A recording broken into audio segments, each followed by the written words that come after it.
So magandang hapon po. So tetest po natin ngayon yung mga batch ng crossbow natin. So pakita ko po sa inyo.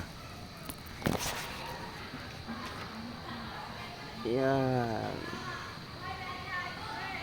So tetesting natin yung bawat isa, tagtatatlong shot. Tapos meron tayong target dito na siksik ng ano rin ng mat. Testing natin ngayon. Medyo makapal din yan. Tsaka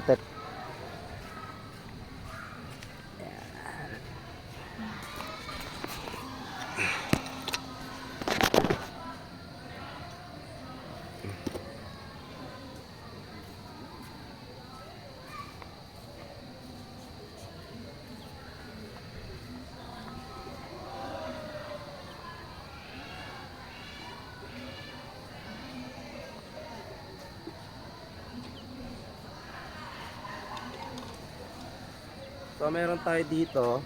ah, so meron tayong ditong medieval type. So ito yung release nya. Ayan.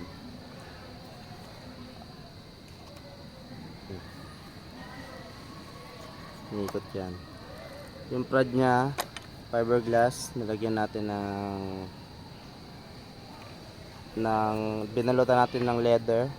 Stirrup natin. At may siya siya.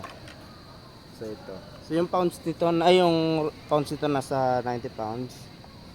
So testing natin. So pakita ko sa inyo kung paano mag-cock. So so ikot ko lang siya dyan. Oh. Tapos tatapakan natin ito stirrup.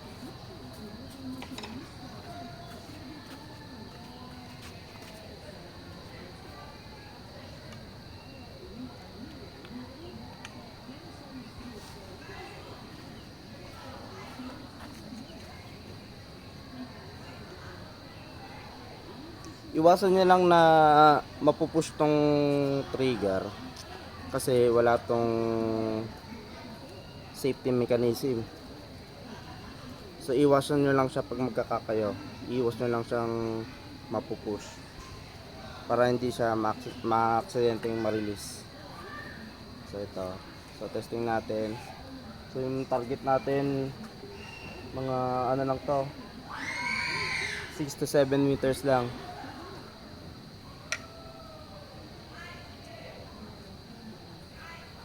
So pag maglalagay kayo ng bala, so dito lang. Sinubukan ko kasi tong yung bolt, nilagyan ko ng inukaan ko siya na inislim ko yung tip niya para sumakto dito. Ang problema lang kasi kagabi tinetesting ko. Iba yung direction ng lipad niya. So kinat ko na lang yung bolt natin ng ganito kalit. Ganito kahaba. Para lang mabilog ulit siya. So pag ano siya, kung maglalagay kayo ng bala, nakaganyan lang. Tapos i-clip nyo na lang. Hindi naman na malalaglag yan pag nakaklip yan. Ayan. Testan natin.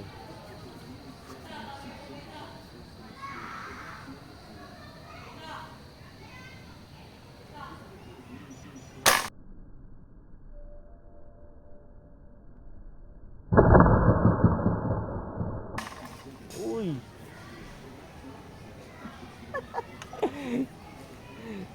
Ang hirap pa na po ng circuit. Testing pa natin.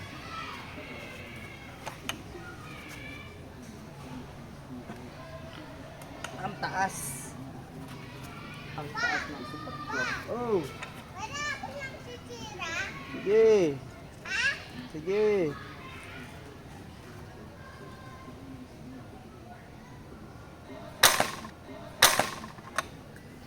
Gagi, tagos. Testing pa natin. Snapshot pa.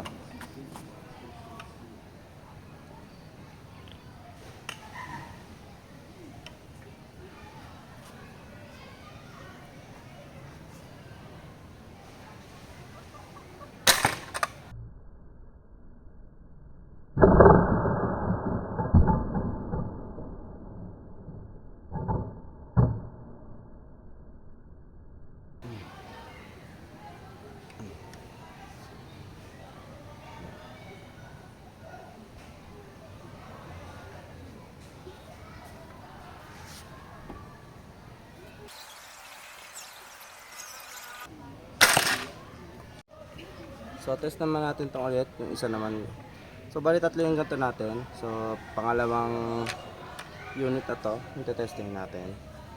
So test ulit tayo, 3 shots.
So next natin, so ito naman metal po yung prad nya.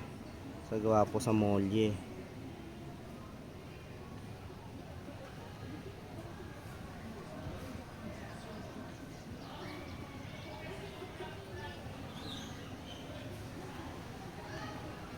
So mas matigas siya ikasa sa fiberglass. Siguro mga around 100 pounds estimate ko.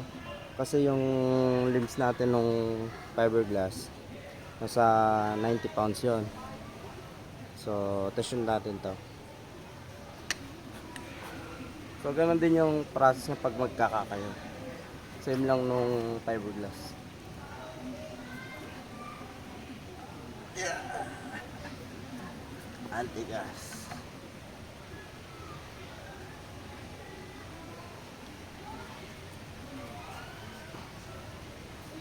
Oh, Yung cellphone mo na lang dadalhin ko. wait lang. Bang ano yan? Merong data?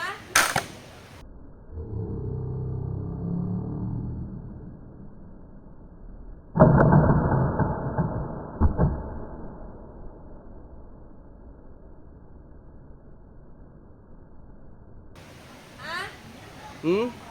Wala. Eh, papa mo, walang data yun. Ano ba yung may data dito? Ha? Ano yung may data dito?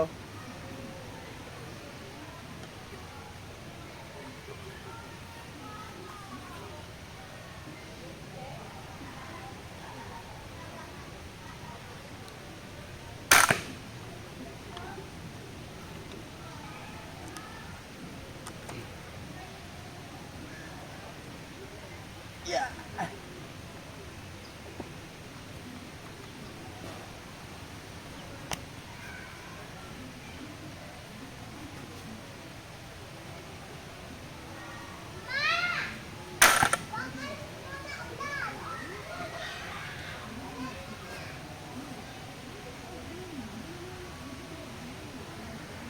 So ito siya. Medyo may kabigatan kaysa sa doon sa sa fiberglass kasi yun nga, metal yung parad natin. So try naman natin yung rifle. So test shoot lang natin ng mabilis kasi umuulan na. So ito yung rifle natin. So meron akong 3 nito. Tapos 3 may dive valve, tsaka yung na fiberglass, tsaka yung steel.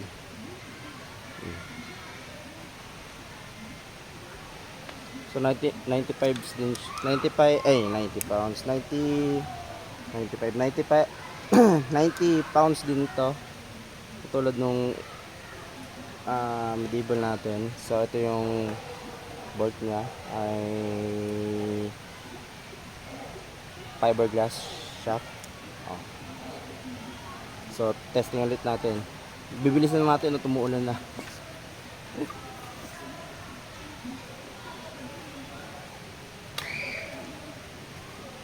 Oh shoot.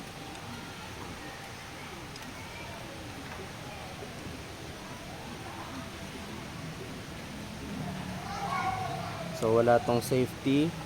So pag nakakasa naman to, hindi naman to basta-basta pumipitik. So unless na lang i-push mo yung trigger. Testing natin.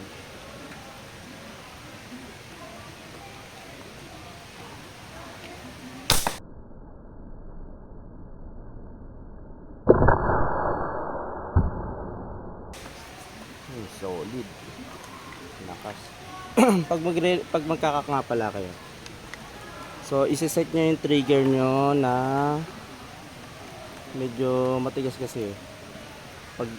Pag medyo matagal na itong nagagamit ka lambat na. Yan, dapat ang ganyan yung setup. Nakaganyan yung set ng trigger nya. So pag pinush nyo tong string, matik na yan na magkakak. Maririnig nyo yung crack nito pag ano, pag nasa dulo na yung string.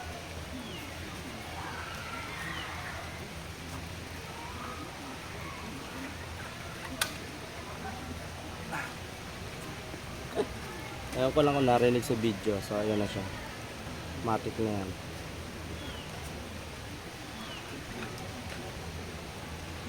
So ito pala detachable to. So nababaklas yung bone nya. So nalalagyan siya ng nut. So para pwede siya matravel. Unless doon sa dalawa kasi nakafix yun. Ito nakakalas yung bow. So, pwede nyo ilagay sa bag if ever. Shoot ulit natin.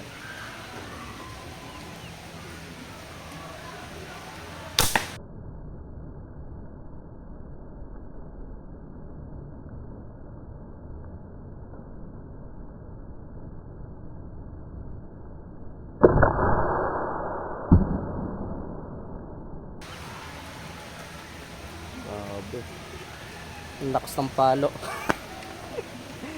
Isa pa, last one.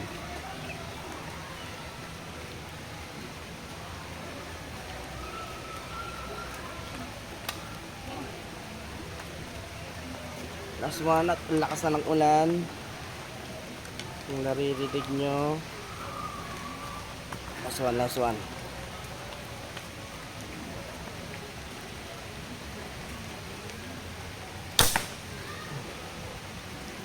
Solid.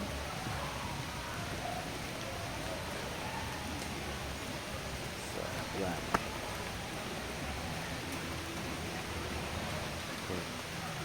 So, kung mag-avail po kayo, ito po ay set po nito nasa 4K.